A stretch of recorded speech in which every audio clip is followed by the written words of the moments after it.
Mike Kiffin from Del Norte down the San Luis Valley and Sherri Rail from Arvada. You guys are the inaugural go-around of Let's Just Talk. Thanks for coming in to have a conversation. Thanks for having us. Glad that we could catch you guys. So Sherri, you voted Clinton. I did. Mike, you voted Trump. And you thought it was important to sit down and have a conversation with somebody who disagrees with you. Why? To get their perspective of the whole of their candidate and why, because I just need a little more understanding as we move forward. To explain why and to try to educate why I think someone should be outside the system right now, not part of the problem for 30 years. How often do you have conversations like this with people who completely disagree with you on politics? The last week, quite a bit. Yeah. Other than that, not often. Probably the last month, quite a bit, especially over social media. Mm-hmm. So. I get the feeling that we're going to have a very different kind of conversation here at this table than the conversations on social media. Oh, I hope so. Yes. Please. Let me ask you this. Mike, your candidate won. How do you feel? Surprised and happy. And just because it wasn't rigged. And the fact that, contrary to popular belief, the Electoral College worked. It actually brought everybody that wasn't in a big city and made their vote count. She might have won by popular vote by 200 plus thousand, but if she'd have won by a million and then he won, that'd been something. But by 0.2%, the people in the flyover areas and outside the cities really showed that they weren't getting heard and stood up and were heard this year. Sherri, a couple days out after Secretary Clinton's loss, how do you feel? I'm shocked and surprised and a little saddened, mainly because I am a single mom and I have an almost 18-year-old son. And for me, just knowing that all these Americans, all these people have voted for this man who to me, uses such vulgar language, treats minorities and talks about minorities and women in such a way that I never thought there were people like that out there. Call me naive, call me whatever, but I can't have my son thinking and see that, I think. And not that I've kept him sheltered or anything, but he knows that's out there. But to have our leader of our country say those things, it's just really hard for me. You understand where she's coming from on that? I do, and I think a lot of that has been misconstrued. Yes, he said a lot of bad things, and he's not my first choice for this, but he was the choice we had, and I still think he's a better choice than Hillary Clinton. But I understand where some people can say that he was talked down, but he didn't talk down about all immigrants. He talked about the illegal ones, but that is never, immigrants now are politically correct terms, or all immigrants. You can't break them between illegal, the ones that come illegally and the ones that come legally. Mm-hmm. He didn't say that all Muslims that are here should go. He said the ones that are coming out of Syria that are suspect. In fairness, he said a lot of things. Well, he did say a lot of things. Those were the things that struck with me. Uh-huh. And the part about the vulgar talk, have you listened to rap music? I mean, I got a niece and a nephew, and they're coming up in high school and junior high, they're learning all these different things. It's not because me or my brother talk like that or anything else. They're learning it from the media. But I'm not voting for a rap star. I'm not, I mean, you can keep you help your children go the right way and say, hey, this is the music you like, or this is what you hear, this is what this is about. This is our leader now. And so to me, I think other countries and other leaders, by what he said and what he's done and how he's presented himself, it's like they're just looking at us laughing, like, look what these crazy people did. Look what they and I think they wanted it. But as far as, yeah, I'm not voting for a rap star. I was voting for a president to lead our country, to lead us people. And so that's very different. I see where you're saying they see it, they hear it. I mean, they're in schools.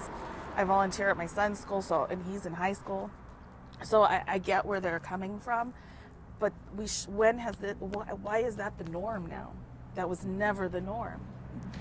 Let's talk about going forward after the bus goes by. Let's talk about the future and how you both view the future. What are your hopes for the country under a Trump administration? My hopes is that he actually will bring back the glue and quit being so decisive, divisive. That's the word. Because in the past 8 years, I'm not saying that before President Obama there was not the racial stuff going on, but it wasn't so much in the focus. You know, people went about their business. Everybody was cordial to each other. Now you walk down certain parts of town, even in my little town, and you get looked at the wrong way because everyone assumes that you don't like them because of the color of their skin. So you think which is not Donald Trump true. might bring some harmony to the country in that way? I'm hoping he will, because, you know, being in New York up until the election, no one had ever called him a racist. He'd always tried to help the people in that city of all races, creeds, colors, you know, religions, everybody. Sherri, when you hear Mike say that, what do you think? I guess I can't understand that. I don't see that because of how he has said racial things and racial comments and has put all or different races in corners, and, you know, not all Mexicans are rapists. I'm sorry, you know, we're not. No, I agree.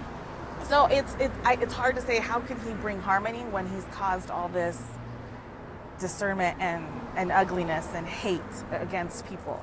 I just don't see how he can do that. It sounds like you don't disagree with Mike's goal, but No. you don't think that Trump is the guy to bring it I don't. about. Let me ask you, what are your fears? My fears, I don't necessarily fear Trump and how he is going to lead us. I fear in where he's put us right now, and I fear we are a visibly divided nation, and I'm fear of people and their response into all of this, their protests and their riots and their beatings of people for just because I voted for somebody. That's what scares me. And we didn't see that with Obama. We haven't seen that with other presidents. And I think because this election, he was so vocal, whether he meant it or not, he was vocal about it, and it kind of made it okay. When you hear her say that, what do you think? I see a different side of that. And again, I fear the riots and everything as well. And the bigger thing I fear is that the liberals, and I'm using that the broad term, the Democrats, have always used protest. They've always used that side of it to get social change.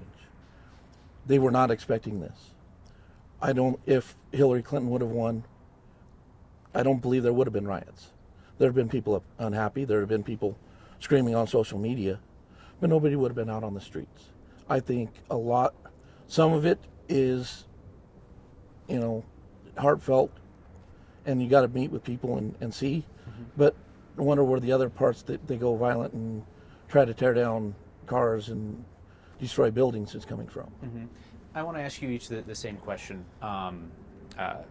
Although you're originally from Southern Colorado, you live in very different parts of this state right now, and you ended up in very different corners of this election. What do you think the biggest misunderstanding about people who live where you live and vote the way you do is from the other side? Mike, you first. I've lived in Denver once, and I loved it and I hated it all at once. And the biggest thing is when you talk to people in Denver is the entire state of Colorado, and add the ski resorts. It is a very small world around the town of Denver. And there's a lot of us out there in the middle of the country, in the middle of our state, at the edges of our state. And not everything that happens here is what's happening in those other areas. What should we know about what's happening there? The fact that the greater part of my valley has one of the lowest education rates in the state, and luckily some of the pot money from here is going down there to help, which is making everybody up here scream about it. But I'm happy because we need a little bit extra help. It's tough. It's tough. It's tough to be down there. The prices of farm commodities are all down. The price of fuel, luckily, it's down, or else we'd all be screaming and not being able to make it. Sherri, what do you think people who voted for Trump don't understand about all the people who voted for Secretary Clinton? That we're okay with criminal activity. I'm not saying what she did was right, but doesn't mean that we are okay with that.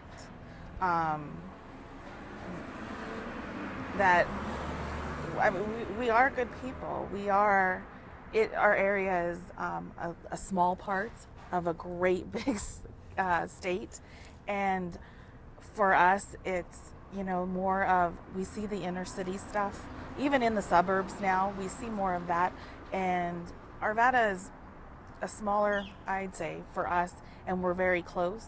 And so you see the schools, you see the kids, and I'm like just the example of that she led a little bit better, and an example as far as race and sexism and just all of that. And because our children are what's going to lead us, and that's important. That's a big thing to us. For all your disagreements, you two were united in the idea that people need to have these conversations with each other. Why do you feel that's so important? We have to be able to talk to each other civilly, and to bring ourselves back together. A lot of the stuff she has said today, I agree with 100%. Don't ever think that all of the Democrats were all right with her being criminal, but it's good to hear that from her side, and for her to know that I'm glad and didn't ever think that she or any specific person thought that. But you get the feeling that you need to express it without the screaming and be able to listen to the other side. Sherri, why were you so adamant that you wanted to come and talk to a Trump supporter today? Just to get his understanding, his perspective. I don't think that every Trump supporter is a racist or condones all of that. And to get your opinion and thoughts on how we all can move forward, because this is what it is. We voted him in, or he was voted in, and now we need to go forward and not make it any uglier than it already has gotten. And just to work together as a country, because we are united, and we're an amazing country, and we need to just start working together. Totally. I noticed that in the whole of our conversation, I didn't get the sense that either of you were trying to convince the other one. Just talk. I wonder if sometimes we get caught up too much in trying to convince people to believe what we believe. You see a lot of that on social media. And then if you don't believe, you're out. Oh yeah, you're deleted, defriended. So, no, I don't. I believe he has his reasons, and Trump supporters have their reasons. I understand that.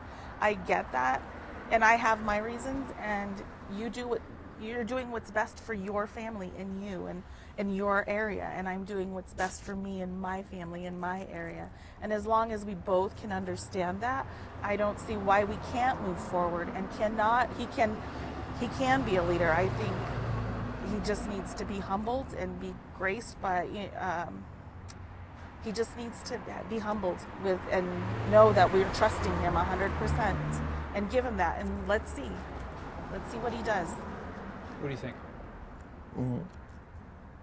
I am happy that I was able to do this and listen. And I believe that you can't necessarily change anybody in one conversation. And I wouldn't be out here trying to change her opinion. But I'm glad that we can try to work together on our opinions. And I think the word uneducated is the wrong word, because the rural people, none of us are uneducated, not in what we have to do. It is the fact that we are not, we see the opposite side of the system, and thus we are not on the same page as the Democrats in the country, the progressives and the liberals. Mike Kiven and Sherri Rail, thank you so much for taking the time to talk with each other, with me, with everybody else who's watching. We hope that it sparks a lot more conversations like this. Thank you. Thank you. Thank you guys so much. It was a pleasure. Thank you. Thank Mike, you. it was a pleasure. Nice. Thank you guys. Thank you.